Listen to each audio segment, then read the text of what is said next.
Hello everyone. हम लोग कर रहे हैं सर्च इंजन ऑप्टिमाइजेशन और आज हम लोग करेंगे 7th module content strategy for SEO. तो इसमें समझते हैं कि क्या क्या चीज़ है। अभी तक हमारा on page of page technical ये सारी चीज़ें क्लियर हो गई है। आज हम डिस्कस करेंगे कंटेंट स्ट्रेटजी, क्योंकि कंटेंट ही किंग है ऑनलाइन एरा में। और अगर आपका जितना अच्छा कंटेंट होगा वही अट्रैक्ट करता है कि आप किस तरह के कस्टमर लेके आते हैं, किस तरह के ऑडियंस लेके आते हैं। तो यहाँ पर कंटेंट स्ट्रेटजी हमारी 3 तरह की है, जैसे beginner level, intermediate level and advance level. तो हम लोग वन बाय वन देखेंगे। सबसे पहले देखते हैं बिगनर लेवल। बिगनर लेवल में हमारा है understanding SEO content versus regular content. अब हम लोग समझते हैं कि रेगुलर कंटेंट जो कोई भी कुछ भी लिख देता है और एसईओ कंटेंट में क्या फ़र्क होता है। तो वो होता है, एक बार समझते हैं। SEO content specifically to rank in search engine. जो SEO कंटेंट होता है वो रैंक सर्च इंजन पर कंटेंट रैंक करने के लिए होता है। Attract organic traffic by targeting keywords, search engine and optimizing on page elements. जो SEO कंटेंट होता है वो सर्च इंजन पर रैंक करने के लिए होता है, ऑर्गेनिक ट्रैफिक के लिए होता है, और कीवर्ड टारगेट करने के लिए, और सर्च इंजन और ऑप्टिमाइजेशन। तो ये 4 चीज़ें होती हैं जिनके कारण हमें SEO कंटेंट लिखना होता है। Regular content on the other hand is created primarily for general communication, branding and engagement without focus on search engine. मतलब वहाँ पर कोई इंटेंट पे फोकस नहीं होता है, वहाँ पर कोई टारगेट कीवर्ड पे फोकस नहीं होता है, वहाँ पर ये नहीं पता होता है कि इस पे ऑर्गेनिक ट्रैफिक आएगा या नहीं आएगा। अब इसका पर्पस क्या होता है एसईओ कंटेंट का? SEO content design to rank, attract traffic and convert user. आप जब रैंक करेंगे तो ट्रैफिक आएगी, ट्रैफिक आएंगे तो यूजर कन्वर्ट होंगे। रेगुलर कंटेंट क्या होता है? Focused on awareness, branding and story telling. जो रेगुलर कंटेंट होता है वो अवेयरनेस बढ़ाने के लिए होता है, ब्रांडिंग के लिए होता है और स्टोरी टेलिंग के लिए होता है। ठीक है। इसमें एसईओ कंटेंट में स्ट्रेटेजिकली इंक्लूड प्राइमरी कीवर्ड। जो एसईओ कंटेंट होता है वो प्राइमरी कीवर्ड होते हैं, सेकेंडरी कीवर्ड होते हैं, एलएसआई कीवर्ड होते हैं। इसके बारे में डिटेल में हम ऑलरेडी डिस्कस कर चुके हैं, तो आप पिछली वीडियो देखेंगे तो आपको समझ में आएगा what is primary keyword and what is secondary keyword and LSI keyword. Regular content में क्या, मे और may not include keyword often written naturally. Regular content में कीवर्ड होता है और नहीं होता है, कुछ भी हो सकता है, इस तरह से चीजें। ठीक है। इसके बाद आता है structure and formatting. SEO content includes heading, H1 H2 meta tag, internal again optimizing readability. SEO content क्या होता है, उसमें क्या क्या इंक्लूड होता है? H1 H2 होता है, मेटा टैग होता है, इंटरनल लिंक होता है और ऑप्टिमाइज रीडेबिलिटी। मतलब ये सारी चीजें ध्यान में रखकर लिखी जाती हैं। जबकि रेगुलर कंटेंट मोर फ्लेक्सिबल होता है, उसको लिंक से, स्ट्रक्चर से कोई मतलब नहीं होता है। वो बस रॉ में जहां मर्जी आया वहां पर वो भी लिख दिया जैसे आपको सहूलियत आई। ऑडियंस टारगेटिंग की बात करें तो एसईओ कंटेंट जो होता है target user based on search engine. जो एसईओ कंटेंट होता है target users based on search engine information, transactional, navigational and commercial. ये इंटेंट होते हैं, इनके बेसिस पे कंटेंट लिखा जाता है। हालांकि रेगुलर कंटेंट क्या होता है? Regular content target general audience और followers without intent any specific optimization. कहने का मतलब जो रेगुलर कंटेंट होता है वो टारगेट सिर्फ जनरल ऑडियंस को टारगेट करता है, उसको ये नहीं पता होता है कि हम इंफॉर्मेशनल ऑडियंस को टारगेट कर रहे हैं या ट्रांजैक्शनल को, नेविगेशनल या कमर्शियल को। तो followers without intent specific optimization. इसके बाद होता है जो मेजरमेंट की, अगर जहां तक बात करते हैं तो एसईओ कंटेंट में क्या होता है? SEO content measured by ranking, traffic, engagement and conversion. जबकि regular content measured by brand awareness, social engagement और इंटरनल ऑब्जेक्टिव।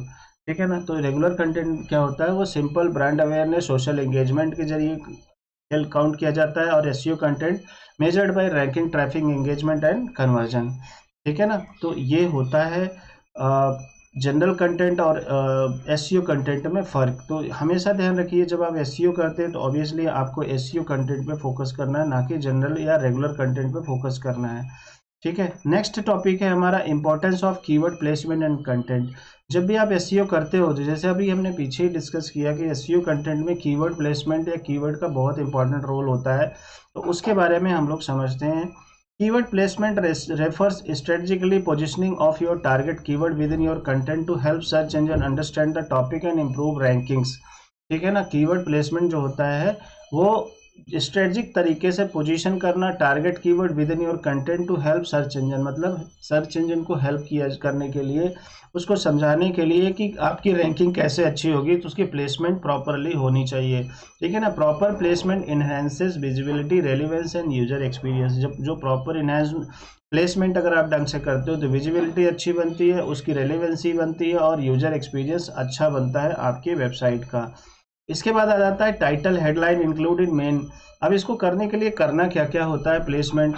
आपका जो मेन प्राइमरी कीवर्ड होता है, मेन कीवर्ड होता है, H1 टाइटल में होना चाहिए फॉर बेटर एसईओ इम्पैक्ट। जैसे आपका जो कीवर्ड है डिजिटल मार्केटिंग टिप्स, तो आप कर सकते हो 10 digital marketing tips to boost your business. ये नहीं कि एग्जैक्ट कीवर्ड रख दिया, उसका कुछ मतलब बनना चाहिए, तो ये आपका मेन हेडलाइन में हो जाता है। इसके बाद है आपको हेडिंग और सब हेडिंग में भी यूज कर सकते हो। तो primary and secondary keyword naturally इन सब हेडिंग। सब हेडिंग में जैसे एक मेन हेडिंग हो गया, उसके बाद सब हेडिंग हो गया, उसमें भी आप यूज कर सकते हैं। ये रीडेबिलिटी स्कोर बढ़ाता है आपका, सिग्नल करता है, टॉपिक को सिग्नल देता है कि ये रेलिवेंस है सर्च इंजन के। उसके बाद है आपका जो मेन कीवर्ड है फर्स्ट 100 वर्ड में होना चाहिए। Place the main keyword early in the introduction. जो आपका पहला पैराग्राफ होता है जो 100 वर्ड्स का होता है या 50 वर्ड्स का होता है, जो भी होता है, उसमें आपका प्राइमरी कीवर्ड होना जरूरी होता है। That help search engine understand the topic quickly, जो कि सर्च इंजन को हेल्प करता है टॉपिक को समझने में वेरी क्विकली। बॉडी कंटेंट क्या होता है, naturally sprinkle primary, secondary and LSI keyword. जैसे हमने डिस्कस किया था कीवर्ड रिसर्च में, हमारा एक प्राइमरी कीवर्ड होता है, एक सेकेंडरी कीवर्ड होता है और एलएसआई कीवर्ड होते हैं। इनको आपको नेचुरली इंजेक्ट करना होता है जगह जगह पे, ये नहीं कि कहीं भी कुछ दिया। तो सबसे पहले आपको कीवर्ड रिसर्च कर लेना है, फिर उसके बेसिस पे आपको कंटेंट लिखना है। And avoid keyword stuffing, maintain readability and following flow. तो आपको कीवर्ड स्टफिंग नहीं करना है और इस तरह से करना है कि उसको लोग समझे और अच्छे से पढ़े। फिर उसके बाद आता है मेटा डिस्क्रिप्शन एंड यूआरएल। जब आप मेटा डिस्क्रिप्शन करते हो तो वो जो प्राइमरी कीवर्ड है ना, आप कोशिश करें कि आपका यूआरएल में भी आए और मेटा डिस्क्रिप्शन में भी आए, टाइटल में भी आए, मेटा टैग वगैरह में तो होना ही है, मतलब मेटा टाइटल डिस्क्रिप्शन में होना है। Include main keyword in meta description URL to improve CTR and SEO relevance. Alt text for images, जो भी आपकी इमेजेस हैं उसमें ऑल टैग में आप यूज कर सकते हैं और टेक्स्ट में यूज कर सकते हैं। जब भी आप इमेज बनाते हैं तो उसमें आप इसको जरूर यूज करें। तो ये है आपके कीवर्ड की प्लेसमेंट। अगर आप इस तरह से कीवर्ड को प्लेस करते हैं तो गूगल आपके कंटेंट को जल्दी समझता है और उसको ज़्यादा वेटेज देता है। फिर इसके बाद आता है basic of content types. Basics of content types. अब कितने तरह के कुछ कंटेंट, तो वैसे कई तरह के होते हैं, लेकिन कुछ हम लोग समझते हैं कि किस तरह के कंटेंट होते हैं। Mainly content types refer to different format use present information online. Content type ऐसे होते हैं जो अलग अलग फॉर्मेट होते हैं जो कि आप ऑनलाइन प्रेजेंट करते हैं, डिस्प्ले करते हैं। ईच टाइप सर्व स्पेसिफिक पर्पज। हर कंटेंट का हर जो टाइप होता है वो स्पेसिफिक पर्पज होता है, उसका ऑडियंस अलग होते हैं। Choosing the right type is essential for SEO engagement and user experience. right type content for right audience is very important to choose, ताकि आपका जो ऑडियंस है वो सही आए। जब भी आप कोई कंटेंट लिखते हैं तो कोई ना कोई उसका मोटिव होना चाहिए, कॉन्टेक्स्ट क्लियर होना चाहिए, ऑब्जेक्टिव क्लियर होना चाहिए। ठीक है, तो इस तरह से उसी में से जैसे एक है ब्लॉग। ब्लॉग क्या करता है, शॉर्ट एंड मीडियम पोस्ट लिख सकते हो, शॉर्ट मीडियम लेंथ का लिख सकते हो, यूजुअली इन्फॉर्मल और कन्वर्सेशनल। जो ब्लॉग होते हैं इन्फॉर्मल होते हैं, कन्वर्सेशनल होते हैं। Focus on specific topic, keyword और ट्रेंड्स। ब्लॉग जो होता है स्पेसिफिक टॉपिक पर कवर होता है। ठीक है, help drive traffic, establish authority and engage. Blog से क्या होता है, ट्रैफिक आती है, अथॉरिटी बिल्ड होती है, एंगेजमेंट बढ़ती है और रीडर्स उसको रीडर को अट्रैक्ट किया जाता है। जैसे 5 SEO tips for small business. मतलब कुल मिला के कि इंफॉर्मेशनल कंटेंट हमें ब्लॉग में देते हैं। साथ के साथ अगर कोई एक्टिविटी हुई है आपके ऑफिस में, आपके बिजनेस ट्रिप में कुछ है, तो आप वो भी शेयर कर सकते हैं। फिर उसके बाद आता है आर्टिकल कंटेंट का type. Longer, more formal, in depth content compare to blogs. मतलब जो आर्टिकल होता है ब्लॉग से ज़्यादा बड़ा होता है, ज़्यादा फॉर्मल होता है, इन डेप्थ में होता है कंपेयर टू ब्लॉग। ब्लॉग में तो इनफॉर्मल कन्वर्सेशनल होता है कुछ भी तरह का, लेकिन आर्टिकल जो होता है काफ़ी लेंदी होता है।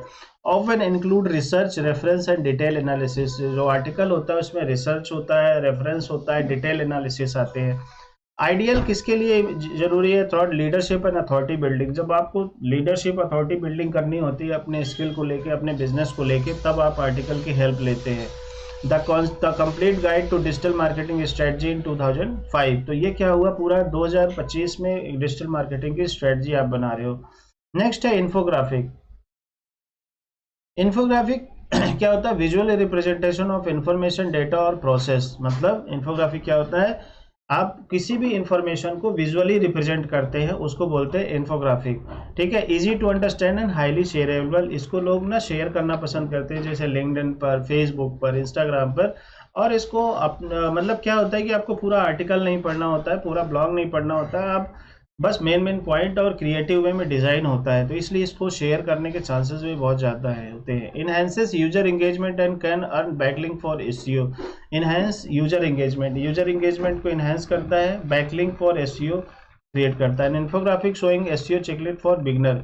क्या करता है? जैसे एक एग्जांपल के तौर पे एसईओ चेकलिस्ट फॉर बिगनर, अगर आप इस तरह करते हैं तो चेकलिस्ट बना सकते हैं। Match content type with audience, intent and platform. आपको करना क्या चाहिए प्रैक्टिस के लिए?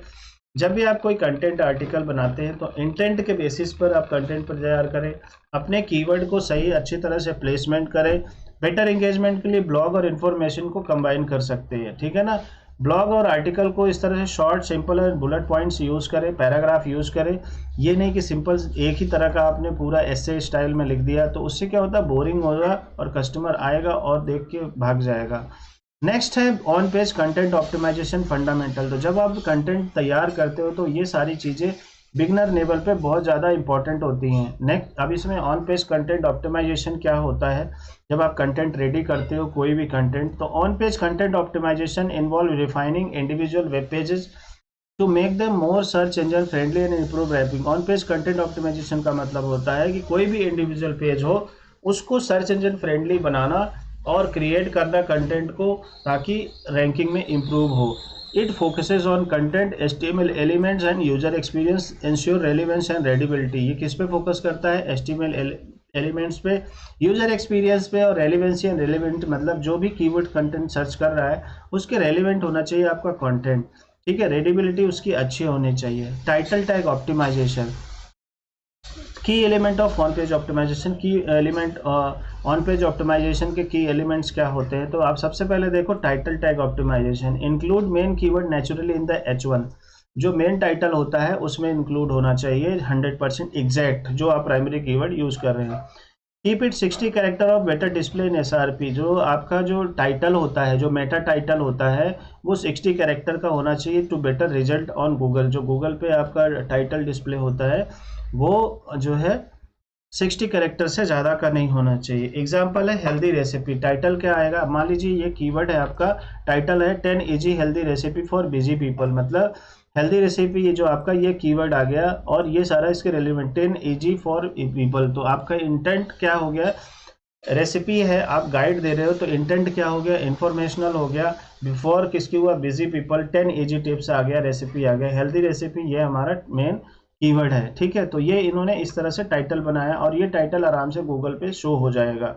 Meta description. मेटा डिस्क्रिप्शन का मतलब है, जैसे अगर आप गूगल पे आप सर्च करते हो, हमने यहाँ पे सर्च किया डिजिटल मार्केटिंग स्ट्रेटजी या स्ट्रेटजीज डाला। अब जब मैंने यहाँ पर डाला, देखो ये टाइटल आ गया, तो ये 6 कैरेक्टर का होना चाहिए, देख रहे हो, ये 6 कैरेक्टर का होना चाहिए। और जो इसके अंदर ये डिस्क्रिप्शन है ना, ये डिस्क्रिप्शन है, तो यहाँ पर भी आपका कीवर्ड होना चाहिए। तो summarize the page content 150 to 160। जो मेटा डिस्क्रिप्शन है आपका 150 to 160 कैरेक्टर का होना चाहिए। Include primary keyword to improve click through rate. तो जो आपका प्राइमरी कीवर्ड है ना, वो मतलब हर जगह पे वो नजर आना चाहिए, तभी कस्टमर उसमें कनेक्ट होगा, ठीक है ना। तो कहने का मतलब है कि मेटा टाइटल आपका 60 कैरेक्टर का होना चाहिए, वहां पर प्राइमरी कीवर्ड आप यूज करिए, मेटा डिस्क्रिप्शन में आप यूज कर लीजिए, हेडिंग में यूज करिए, H1 H2 H3 में यूज करिए। Organize content using heading for structure and readability, मतलब आपके जो कंटेंट है उसको इस तरह से सेट करिए जिसमें LSI कीवर्ड, सेकेंडरी कीवर्ड, ये सारे हेडिंग सब हेडिंग में, बुलेट में, FAQs में एडजस्ट हो सके। साथ के साथ आपका URL है, URL आपका छोटा होना चाहिए, डिस्क्रिप्टिव होना चाहिए, कीवर्ड रिच होना चाहिए, मतलब मतलब जो आपका प्राइमरी कीवर्ड है वो वहाँ पर होना चाहिए। जैसे example.com, जैसे जो भी xyz.com, हेल्दी डैश रेसिपी, ये प्राइमरी कीवर्ड है, तो छोटा है, सिंपल है और अच्छा है। फिर इसके बाद आता है internal link to related page on your site to boost SEO keep user engage, मतलब आप अपने पेज को इंटरनल जो पेजेस हैं उस पे इंगेज होना चाहिए, कहने का मतलब लिंक होना। हेल्दी रेसिपी की बात करो तो हेल्दी रेसिपी में आप जो टॉपिक्स हैं वो अंदर के पेजेस भी कुछ उसके साथ लिंक करिए जो उससे रिलेटेड हो, ये नहीं कि कुछ भी कर दिया, और वो कीवर्ड से फोकस्ड होना चाहिए ताकि कुछ उसका मतलब निकल के आए, थोड़ा हाईलाइटेड होना चाहिए। तो इंटरनल लिंकिंग का मतलब क्या होता है, जब आप अपनी ही वेबसाइट में किसी पेज के साथ कोई टॉपिक या कीवर्ड लिंक करते हैं तो वहां से आ जाता है, ठीक है। Image optimization, use descriptive file name, जो आपका फाइल नेम होता है इमेज का वो डिस्क्रिप्टिव होना चाहिए, मतलब आपका कीवर्ड उसमें होना चाहिए, ऑल टेक्स्ट होना चाहिए। ऑल टेक्स्ट आपको सबको पता होगा, जब आप इमेज यूज करते हैं तो वर्डप्रेस में या वैसे भी ऑल टेक्स्ट लगाने का आता है, आप वेब डिजाइनर को भी बोल सकते हैं, उसमें रेलिवेंट कीवर्ड होना चाहिए। Compress image to improve page load speed, आपका पेज लोड स्पीड इम्प्रूव हो उसके लिए आपको ऐसे इमेज फॉर्मेट यूज करना चाहिए जैसे वेबपी हो गया, ठीक है, एविफ हो गया, इस तरह के पेज लोड जो होते हैं, पेज लोड इस पर बहुत कम लगता है, तो आप इस तरह की इमेज यूज करें, जहां जितने साइज की जरूरत है वहां पर यूज करें। फिर है provide content quality, provide unique informative and well structure content, आपको unique informative and well structure content provide करना होता है ताकि लोग इंटरेस्टेड हों, उसको समझें, और कीवर्ड ऑप्टिमाइज होना चाहिए। कीवर्ड प्लेसमेंट की बात करते हैं तो include primary keyword in the first 100 words, headings and natural through out the content, तो आपका जो कंटेंट है वो कहाँ होना चाहिए, कीवर्ड प्लेसमेंट होना चाहिए, क्वालिटी कंटेंट होना चाहिए, इमेज ऑप्टिमाइजेशन, इंटरनल लिंक, तो ये सारी चीज़ें हैं। ये हमारा बेसिक जो है कंटेंट क्रिएशन का जो है बहुत इंपॉर्टेंट टॉपिक है। बिगनर लेवल पे आपको इस पे ध्यान रखना है, ऑन पेज कंटेंट ऑप्टिमाइजेशन कैसे करते हैं। नेक्स्ट है creating content for user intent, अब आपको ध्यान रखना है कि जब भी आप कंटेंट क्रिएट करते हैं तो इंटेंट के बेसिस पे क्रिएट करना है, ये नहीं कि आंख बंद करके आप किसी भी लेवल का कंटेंट किसी भी के लिए भी क्रिएट कर देते हैं। तो वो कैसे करना है समझते हैं थोड़ा सा, हालांकि इसके बारे में मैंने बार बार डिस्कस किया है, फिर से मैं एक बार इसको समझाता हूँ। User intent is the purpose of behind a search query, user intent is the purpose of behind a search query, जो भी क्वेरी सर्च करता है ना वो उसका एक अंदर से इंटेंट होता है कि वो क्या चाहता है। User intent is the purpose of behind a search query what the user wants to achieve, मतलब वो कस्टमर, आपका जो ऑडियंस है वो क्या चाहता है, वो उसके इंटेंट पे डिपेंड करता है और वो कीवर्ड के माध्यम से निकल के आता है। Creating content align with user intent improve relevant, आप ऐसा कंटेंट क्रिएट करते हैं जो आपके ऑडियंस के इंटेंट के रिलेवेंस हो, इंगेजमेंट हो और सर्च रैंकिंग में हेल्प करे, तो आपका कंटेंट वैल्यूएबल माना जाता है। इसके जो कुछ की पॉइंट्स हैं उसको समझते हैं। इंफॉर्मेशनल कंटेंट, जो पहला इंटेंट होता है इंफॉर्मेशन, मतलब सबसे पहले आदमी ना जानने की कोशिश करता है, सीखने की कोशिश करता है। इसमें क्या होता है, यूजर वांट टू लर्न और गेट इन्फॉर्मेशन, मतलब या तो कुछ सीखना चाहता है या इन्फॉर्मेशन लेना चाहता है। कंटेंट शुड एजुकेट गाइड और एक्सप्लेन द टॉपिक, मतलब इसमें या तो एजुकेट करता है या गाइड करता है या एक्सप्लेन करता है टॉपिक के बारे में। जैसे एसईओ बेसिक्स में ब्लॉग पोस्ट क्या बनेगा, SEO basics a beginner guide to ranking higher, तो इसमें क्या है, आप इंफॉर्मेशनल कंटेंट बना रहे हो। फिर उसके बाद आता है नेविगेशनल कंटेंट, नेविगेशनल कंटेंट में क्या होता है, user want to reach specific website और पेज, मतलब इसमें क्या होता है, यूजर जो होता है स्पेसिफिक वेब पेज के बारे में जानना चाहता है, जैसे landing page linking directly to Moz blog, तो मोज क्या हो गया, ब्रांड नेम आ गया। तो जब आपका कोई ब्रांड नेम या वेबसाइट का नेम आ जाता है तब आप उसको सर्च करते हैं, तो इसको क्या होता है, क्या बोलते हैं, नेविगेशनल। इसमें क्या होता है, content should help user find your brand और रिसोर्स क्विकली। फिर इसके बाद आता है ट्रांजैक्शनल इंटेंट, ट्रांजैक्शनल इंटेंट का मतलब होता है, इसमें क्या होता है, user want to make a purchase और कंप्लीट एन एक्शन, यही जो इंटेंट होते हैं मेन होता है। एक होता है इंफॉर्मेशनल, ट्रांजैक्शनल और कमर्शियल, ये सबसे ज़्यादा इंपॉर्टेंट इंटेंट होते हैं। इसके बेसिस पे जब आप कीवर्ड रिसर्च करते हो और फिर कंटेंट लिखते हो तब जाके आपका काम अच्छे से बनता है, रेलिवेंस कंटेंट आपका अच्छे से बनता है, ठीक है। Content should include product information, benefit, pricing and clear CTA, इस तरह के कंटेंट में और इंटेंट में प्रोडक्ट इन्फॉर्मेशन डिटेल में होना चाहिए, service information, benefit and pricing clearly होना चाहिए। जैसे by product, by WordPress theme, by आप कुछ भी कर सकते हो, by mobile phone, product page with purchase option, उसमें परचेज ऑप्शन होना चाहिए। जब आप बाई वर्डप्रेस थीम कीवर्ड पे रैंक करने की कोशिश कर रहे हो तो आपके पास उसमें आपको ऑप्शन देना पड़ेगा कि वो खरीद सके। फिर उसके बाद आता है कमर्शियल इन्वेस्टिगेशन, इंटेंट कह सकते हो इन्वेस्टिगेशन।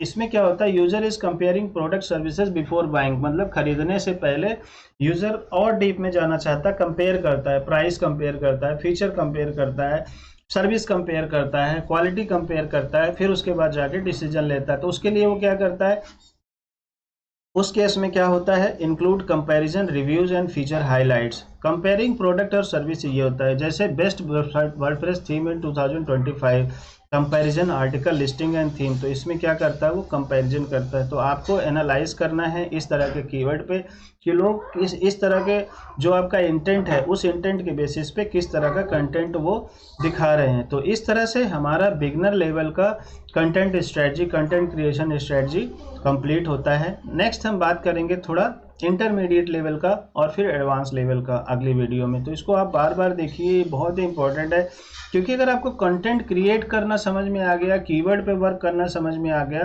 तो एसईओ की सबसे बड़ी प्रॉब्लम तो आपकी ऐसे ही सॉल्व हो जाती है। ठीक है, अगली वीडियो में हम लोग डिस्कस करेंगे इंटरमीडिएट लेवल पे क्या क्या चीज़ें हैं और थोड़ा सा और डेप्थ में जाएंगे। तो प्लीज़ इसको अच्छे से देखिए, तभी आने वाली वीडियो समझ में आएगी। अभी के लिए इतना ही, थैंक यू सो मच।